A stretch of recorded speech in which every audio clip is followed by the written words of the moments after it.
সুপ্রভাত বন্ধুরা, আমরা আজকের একটা খুব গুরুত্বপূর্ণ জিনিস নিয়ে কথা বলছি। আচ্ছা বন্ধুরা, তোমরা সকলে দেখেছো (2^-1) তার ভ্যালুটা হচ্ছে 1/2, বা (3^-1) তার ভ্যালুটা হচ্ছে 1/2। তাহলে এই যে কোনো বেসের পাওয়ার যদি -1 হয় তাহলে সেটা 1/x কেন হয়ে যায়?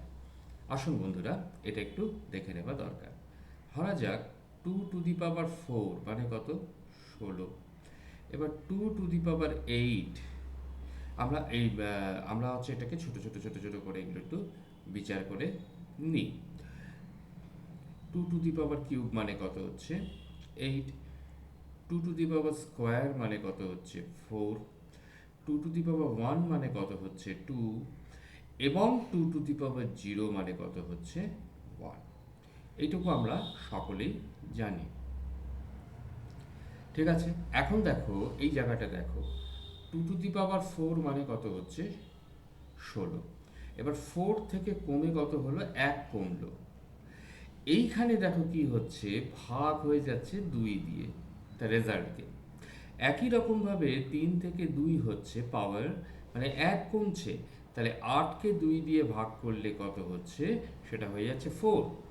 একই রকমভাবে 2 থেকে 1 হচ্ছে, তার মানে কত? -1, 1 কমছে। এবার 4কে 2 দিয়ে ভাগ করলে কত হচ্ছে? সেটাও 2 হয়ে যাচ্ছে। এবার 1 থেকে 1 বিয়োগ করলাম, সেটা কত হয়ে যাচ্ছে? 0 হয়ে যাচ্ছে। এবার 2কে 2 দিয়ে ভাগ করছি, তাহলে কত হচ্ছে? সেটা 1 হয়ে যাচ্ছে, তাহলে /2।